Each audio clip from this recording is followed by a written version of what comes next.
ka na sa masyado kami interesado sa lahat. Mukha mo mag-tricycle. Nakasakay ka na, laylay pa yung paa mo. Dahan lang kasi sumasakay yung paa mo.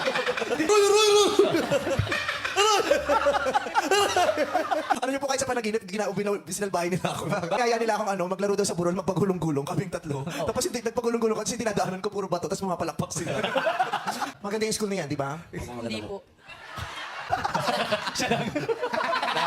Ilan naging girlfriend mo doon? Wala bilang pa siya! Ikaw, ano yung tsura mo? Nakangiti. Binabati po nila ako, tapos di ko po sila imbitahin. Nakakaya naman po. Pulis pa. Sanay ba yung mga pulis bago makapasok sa? Hindi gusto ko lang malam. Ba ito? Ang pink ng gilagid na kita. Dito ka ba? Multo ka ba? Bakit? Bangkay ako eh. Bilis yung tibok sa puso pag nakikita ka. Tawag daw siya sa sarili. Tawa yung bukang-bukay mo.